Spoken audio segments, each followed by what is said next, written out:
மிதுன ராசி நேயர்களுக்கு வெளிநாட்டு யோகம் சிறப்பாக அமையப்பெறுகின்றது அப்படிங்கிறதுல எந்த விதமான மாற்று கருத்தும் கிடையாது. இரண்டாவதாக சுப விரயங்களை செய்வதற்கு ஒரு அற்புதமான காலகட்டம்ங்க. மிதுனத்தை பொறுத்த மட்டிலும் பார்த்தீங்கன்னா கடந்த ஒரு 4-5 மாதங்களாகவே உடல் ரீதியான சில தொந்தரவுகளில் நீங்கள் இருப்பீங்க. அந்த உடல் தொந்தரவுகள் தற்பொழுது உங்களுக்கு சின்ன சின்ன மருத்துவ தொந்தரவுகள் அனைத்தும் படிப்படியாக குறையும். ஏன்னா நீங்கள் அதை சுப விரயங்களாக மாற்றிருங்க. மேன்மை மிகுந்த காலகட்டம் அப்படிங்கிறதுல எந்த விதமான மாற்று கருத்தும் கிடையாதுங்க. நீண்ட நாளாக உங்களுக்கு புரியாமல் இருந்த ஒரு கருத்து, நீண்ட நாளாக உங்களுக்கு புரியாத புதிராக இருந்த பல கேள்விகளுக்கு இந்த வருடம் விடை கிடைக்கும். இந்த ஏப்ரல் மாதத்துக்கு பிறகு குரு பெயர்ச்சி ஆகிறார். மே மாதம் அடுத்த 2025 மே மாதம் வரை அங்கே இருக்க போகிறார். 8-12ஆம் இட தொடர்பில் இருக்கிறார். பல சூக்ஷ்மங்கள், பல ஆன்மீக குருநாதர்களின் தொடர்பு, பல ஆன்மீக அனுபவங்கள், வெளிநாட்டு வாய்ப்புகள், சுத்த முடியாத பார்க்க முடியாத இடத்தெல்லாம் பார்த்துட்டு வர்றது, இதெல்லாம் இந்த காலகட்டத்தில் சிறப்பு. சரிங்க, எங்கே கவனமாக இருக்கணும், அதை கவனமாக இருக்கணும் இடம் கொஞ்சம் கூடுதலாக இருக்குங்க. என்னென்னா, ஓம் நம சிவாய, தென்னாடுடைய சிவனே போற்றி, எந்நாட்டவர்க்கும் இறைவா போற்றி, எம் தொலைக்காட்சி அன்பர்கள் அனைவருக்கும் எனது அன்பான வணக்கங்கள். அன்பு நண்பர்களே, நேயர்களே, இந்த பதிவில் நாம் எதை பற்றி பார்க்க இருக்கின்றோம் என்றால், எதிர் வருகின்ற குரு பெயர்ச்சி பலன்கள் உங்களுடைய ஜென்ம ராசிக்கு எவ்வாறு அமைய இருக்கின்றது. கோச்சாரத்தின்படி பார்த்துக்கிட்டிங்கன்னா உங்களுக்கு எங்கெல்லாம் நல்லது நடக்குங்க. நம்ம என்ன பார்க்க போகிறோம்னா, எங்கெல்லாம் நல்லது நடக்கும், எங்கெல்லாம் நீங்கள் கொஞ்சம் கவனமாக இருக்கணும், கவனமாக இருக்கணுங்கிற இடங்களில் என்ன செய்து நீங்கள் கொஞ்சம் தற்காத்து கொள்ளலாம் இப்படிங்கிறத நம்ம பார்க்க போகிறோம். சரிங்களா? முதல்ல இந்த குரு பெயர்ச்சி எப்பொழுது நடக்கின்றது அப்படின்னு கேட்டிங்கன்னா, வருகின்ற மே மாதம் 2024ஆம் ஆண்டு மே மாதம் 1ஆம் தேதி அன்று தற்பொழுது எங்கே இருக்கார்? மேச ராசியில் குரு இருக்காருங்க. அவர் பெயர்ச்சி ஆகி ரிஷபராசிக்குள்ளே நகர்றாருங்க. ரிஷபராசிக்குள்ளே போயிட்டு இப்போ 12 ராசி நேயர்களுக்கும் பலாபலன்களை அவர் வழங்கப் போகின்றார். உங்களுடைய ராசிக்கு, ஏன்னா குரு ஒரு முழுமுதற் சுபகிரகம்ங்க. பொதுவாகவே குரு பெயர்ச்சி நடக்கின்ற பொழுது நன்மைகளின் அளவு சற்று அதிகமாக இருக்கும். உங்களுக்கு இந்த குரு பெயர்ச்சி எங்கெல்லாம் நன்மைகளை கொடுக்க இருக்கின்றது அப்படிங்கிறத நம்ம விரிவாக பார்க்கலாம். எங்கெல்லாம் நன்மைகள், எங்கு கவனமாக இருக்கணும், என்ன பரிகாரம், இதை தான் நம்ம பார்க்க போகிறோம். உங்களுடைய ராசிக்கு 2024ஆம் ஆண்டு குரு பெயர்ச்சி என்ன பலன்களை வழங்க இருக்கின்றது, வாருங்கள் பார்க்கலாம். மிதுன ராசி நேயர்களை பொறுத்த மட்டிலும் மிருகசீரிட நட்சத்திரத்தினுடைய 3-4ஆம் பாதம், திருவாதிரை முழு நட்சத்திரம், புனர்பூச நட்சத்திரத்தினுடைய முதல் 3 பாதம், இதில் பிறந்தவங்க அனைவருமே மிதுன ராசிக்குள்ளாக தாங்க வருவீங்க. ஆகச்சிறந்த அறிவாளிகள், எதையுமே தனது அறிவார்ந்த பார்வையில் பார்க்கக்கூடியவர்கள், புத்திசாலித்தனம் மிக்கவர்கள். இவங்களை எங்கே சுற்றினாலும் அறிவை முதன்மைப்படுத்துகின்ற ராசி இந்த மிதுன ராசிங்க. இவர்களுக்கு இந்த குரு பெயர்வின் மூலமாக சாதகமான இடம்னு சொல்லக்கூடிய 11ஆம் இடத்திலிருந்து குரு தற்பொழுது 12ஆம் இடத்திற்கு நகர்வு பெறுகிறார். 12லே குரு அமர்வது அந்த அளவுக்கு சிறப்பு கிடையாது, விரைய குரு அப்படின்னு பேருங்க. இருந்தாலும் பிற கிரகங்களினுடைய அமர்வுகள் ஓரளவு நல்ல நிலைகளில் இருக்குது. சரி, முதல்ல எங்கெல்லாம் மிதுன ராசிக்காரங்களுக்கு நன்மை உண்டு இந்த குரு பெயர்ச்சியில் அப்படிங்கிறத முதன்மைப்படுத்தி பார்த்துருவோம். அந்த விதத்தில் மேசத்திலிருந்து ரிஷபத்திற்கு பயிற்சி ஆகின்ற இந்த குரு பகவானால் தற்பொழுது வெளிநாட்டு யோகம்.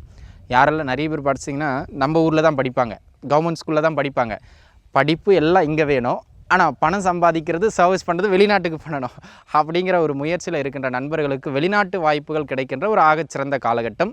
ஏற்கனவே சொந்த ஊரை விட்டுட்டு வெளிநாடுகளில் இருப்பாங்க, அங்கே பிஆர் கிடச்சிருக்காது, சிட்டிசன்ஷிப் கிடச்சிருக்காது, அதற்காக முயற்சி செய்து கொண்டிருப்பவர்களுக்கு நீடித்து வெளிநாடுகளில் தங்குவதற்கான அந்த அரசு சார்ந்த உரிமம் கிடைக்கின்ற ஒரு நல்ல காலகட்டம்.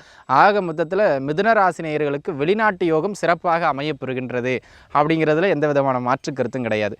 இரண்டாவதாக சுப விரயங்களை செய்வதற்கு ஒரு அற்புதமான காலகட்டம்ங்க.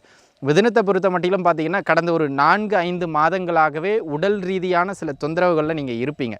அந்த உடல் தொந்தரவுகள் தற்பொழுது உங்களுக்கு சின்ன சின்ன மருத்துவ தொந்தரவுகள் அனைத்தும் படிப்படியாக குறையும். ஏன்னா நீங்கள் அதை சுப விரயங்களாக மாற்றிருங்க. நீண்ட நாளாக பார்த்துக்கிட்டிங்க அப்படின்னு சொன்னால், எப்போவோ ஒரு நாள் வீடு கட்டுறதுக்காக ஆரம்பிச்சிருப்பார், இவ்வளோ நாளாக கட்டியிருக்க முடியாது, இல்லை பேஸை போட்டிருப்பீங்க, அது அப்படியே கொஞ்சம் சுவர் வரைக்கும் எழும்பியிருக்கும், மோல்டே போட்டிருக்க மாட்டீங்க. அந்த கட்ட ஆரம்பித்து நிற்கப்பட்டிருந்த பழைய வீடுகளை கட்டி முடிப்பது, ரீஒர்க் பண்ணுறது, இவற்றுக்கெல்லாம் இந்த காலகட்டம் சிறப்பானது ஒரு நல்ல காலகட்டமாக அமைகின்றது அப்படிங்கிறத புரிஞ்சுக்கிடுங்க.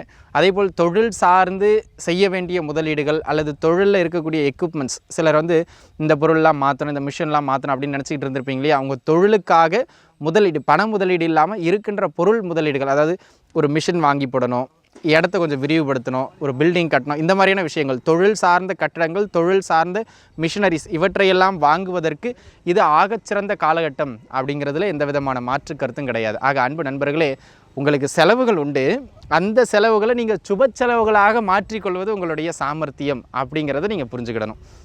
இரண்டாவதாக வீடு கட்டுற யோகம், வண்டி வாகனங்களை வாங்குகிற யோகம் அனைத்தும் இந்த காலகட்டத்தில் சிறப்பாக உண்டுங்க. அதேபோல் அன்பு நண்பர்களே, குடும்பத்தில் அடிக்கடி சுப நிகழ்வுகள் நடக்கும். அது உங்களுக்கு நடக்கலாம், அல்லது உங்கள் குடும்பத்தை சார்ந்தவர்களுக்கு நடக்கலாம். அந்த சுப நிகழ்வுகளுக்கான சுப விரயங்களை நீங்கள் செய்கிற மாதிரி இருக்கும். புரியுதுங்களா? அதற்கு இது சிறப்பான காலகட்டம்.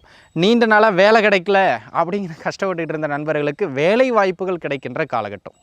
அது கொஞ்சம் உள்ளூரில் தேடுறத விட கொஞ்சம் வெளியூரில் தங்கி வேலை பார்க்குற மாதிரியான அமைப்புகளில் வேலை தேடினீங்கன்னா இந்த காலகட்டத்தில் மிதுன ராசி நேயர்களுக்கு டக்குன்னு வேலை கிடச்சிரும். 5 கிலோமீட்டர் பக்கத்தில் கம்பெனி இருக்குன்னு தேடுற கிடைக்காது.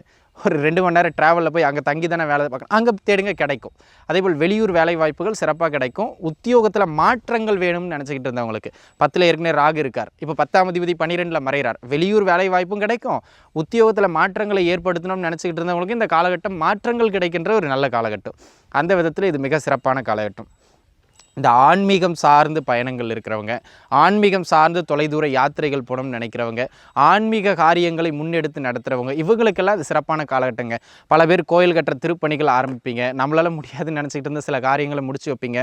ஊரில் பெரிய பெரிய இடங்கள்ல இருந்தெல்லாம் சிலவங்க உங்களை முன்னிலைப்படுத்தி சில பொது காரியங்களை செய்வாங்க. அதனால் ஊர் மத்தியில் ஒரு நல்ல பெயர் கிடைக்கக்கூடிய ஒரு காலகட்டமாக இது அமையப்பெறுகின்றது அப்படிங்கிறது ஒரு அமைப்பு. அதேபோல் பார்த்துக்கிட்டிங்கன்னா அன்பு நண்பர்களே, இந்த காலகட்டத்தில் வேறு எங்கே உங்களுக்கு சிறப்பு அப்படின்னு கேட்டிங்கன்னா திருமணம்லாம் நடைபெறும். திருமணத்தை பற்றியெல்லாம் நீங்கள் ஒன்றும் கவலைப்பட வேண்டிய அவசியம் கிடையாது. திருமணம் ஏன்னா ஒன்று கொஞ்சம் தாமதமாக கொஞ்சம் அதிக செலவு செய்கிற மாதிரி இருக்கும். அந்த மாதிரி சில விஷயங்கள் தான். திருமண அமைப்புகள் கைகூடி வரும், புத்திரபாக்கியம் கைகூடி வரும். ஏன்னா கோச்சாரம் வந்து திருமணத்தையும் குழந்தை பாக்கியத்தையும் பெரிய அளவில் தடை பண்ணாது. கொஞ்சம் முன்பின் தாமதமாகி கிடைக்கும், ஆனால் கிடைக்கும், கவலைப்பட வேண்டாம். சரிங்களா? அந்த விதத்தில் இது ஒரு நல்ல மேன்மை மிகுந்த காலகட்டம் அப்படிங்கிறதுல எந்த விதமான மாற்று கருத்தும் கிடையாதுங்க. நீண்ட நாளாக உங்களுக்கு புரியாமல் இருந்த ஒரு கருத்து, நீண்ட நாளாக உங்களுக்கு புரியாத புதிராக இருந்த பல கேள்விகளுக்கு இந்த வருடம் விடை கிடைக்கும். இந்த ஏப்ரல் மாதத்துக்கு பிறகு குரு பெயர்ச்சி ஆகிறார். மே மாதம் அடுத்த 2025 மே மாதம் வரை அங்கே இருக்க போகிறார். 8-12ஆம் இட தொடர்பில் இருக்கிறார். பல சூக்ஷ்மங்கள், பல ஆன்மீக குருநாதர்களின் தொடர்பு, பல ஆன்மீக அனுபவங்கள், வெளிநாட்டு வாய்ப்புகள், சுத்த முடியாத பார்க்க முடியாத இடத்தெல்லாம் பார்த்துட்டு வர்றது, இதெல்லாம் இந்த காலகட்டத்தில் சிறப்பு. சரிங்க, எங்கே கவனமாக இருக்கணும், அதை கவனமாக இருக்கணும் இடம் கொஞ்சம் கூடுதலாக இருக்குங்க. என்னென்னா எங்கே கவனமாக இருக்கணும்னு நீங்கள் பார்த்துக்கிட்டிங்கன்னா கொஞ்சம் செலவுகளை அதிகமாக செஞ்சுருவீங்க. அதனால் பொருளாதார ரீதியாக அதிக விரயங்கள் ஏற்பட்டுரும். கையில் இருக்குது செஞ்சிட்டோம் பரவாயில்ல. ஒரு சிலருக்கு கடன் வாங்கி செய்ய வேண்டியிருக்கும். அந்த கடன் வாங்க வேண்டிய சூழ்நிலைக்கு தள்ளப்படுவீங்க. ஆனால் இதில் சிறப்பில் ஒன்று என்னென்னா, இந்த தொழிலுக்காக பேங்க் லோன், கல்விக்காக பேங்க் லோன், வீட்டுக்காக பேங்க் லோன், வங்கி கடன் எதிர்பார்க்குறவங்களுக்கு வங்கி கடன் கிடைக்கும். அதுக்கு சிறப்பு. ஆனால் இங்கே பாருங்கள், அடைக்க வேண்டியது நீங்கள் அதை ரொம்ப மனசில் வச்சுக்கிடணும். அளவுக்கு அதிகமாக வாங்கி செலவுகள் அதிகம் நடைபெறுகின்ற காலகட்ட நண்பர்களே, அதை சுப செலவாக மாற்றிக்கிறது உங்களுடைய சாமர்த்தியம். அந்த சுப செலவு உங்கள் கட்டுப்பாட்டுக்குள்ளே இருக்கணும். எல்லை மீறி கடன் சுமைகளில் போய் சிக்கிக்காமல் அதை பார்த்துக்க வேண்டியது அவசியம். சரிங்களா? கடன் அமைப்புகளை ஒரு கட்டுக்குள்ளே வச்சுக்கிடணும்.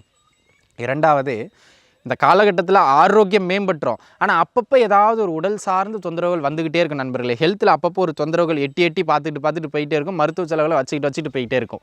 அதே போல் இந்த காலகட்டத்தில் நீங்கள் எந்த ஒரு சுப நிகழ்வை தொடங்கினாலும், ஒரு வீடு கட்டுறது, ஒரு வண்டி வாகனம் வாங்குறது, ஒரு திருமணம் பண்ணுறது, எந்த சுப நிகழ்வை நடத்தினாலும் 10 ரூபா செலவாகுன்னு நீங்கள் எஸ்டிமேஷன் போட்டு உள்ளே இறங்குவீங்க. ஆனால் செலவு 12 ரூபா 13 ரூபான்னு இழுத்துட்டு போயிடும்.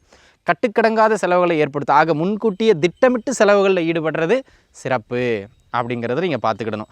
உடல்நிலை, செலவுகள், கடன் அமைப்பு, இந்த 3 தாங்க நீங்கள் முதன்மையாக பார்த்து கொள்ள வேண்டியது அவசியம். சரிங்களா? அப்போ ஏன் நான் வீட்டை கட்ட சொல்கிறேன்? செலவாக போகுது. கடன் வாங்கி உருப்படியாக செலவு பண்ண போகிறதில்ல. அது வீட்டுக்காக செலவு பண்ணிடுங்க. அது குழந்தைகளுடைய படிப்பு கொஞ்சம் மந்தமாக இருந்திருக்கு கடந்த காலகட்டங்களில். இப்போ குழந்தைங்க நல்லா படிக்க ஆரம்பிச்சிருவாங்க. அதில் ஒன்றும் கவலைப்பட வேண்டிய அவசியம் இல்லை. தாயாருடைய மருத்துவ தொந்தரவுகள் இருந்திருக்கும். இப்போ மருத்துவம் பார்ப்பீங்க, மருத்துவ செலவாகும். ஆனால் தாயாரோட உடல்நிலை மேம்பட்டுரும். அதில் இந்த காலகட்டம் ரொம்ப சிறப்பு. சரிங்களா? நான் உங்களுக்கு சுற்றி எங்கே கவனமாக இருக்கணும்னு சொல்கிறேன். 3 விஷயம் தாங்க. விரைய செலவுகள் திட்டமிடாமல் அதிகமாக பண்ணிடுவீங்க. அடிக்கடி தேவையில்லாத கடன் தொந்தரவுகளில் போய் சிக்கிடுவீங்க. உடல் நலத்தில் கொஞ்சம் பார்த்து இந்த 3 விஷயங்களை நீங்கள் கவனிச்சு இருந்துக்கிட்டீங்க அப்படின்னு சொன்னால் போதுமானது. மிதுன ராசினியர்களுக்கு இந்த குரு பெயர்ச்சி நல்ல குரு பெயர்ச்சியாகவே அமையும் அப்படிங்கிறதுல எந்த விதமான மாற்று கருத்தும் கிடையாது. இந்த குரு பெயர்ச்சி கிட்டத்தட்ட ஒரு 50% நன்மையும் 50% கொஞ்சம் கவனமாக இருக்கணும் அப்படிங்கிற மாதிரி தாங்க இருக்குங்க ஐயா. சரிங்களா?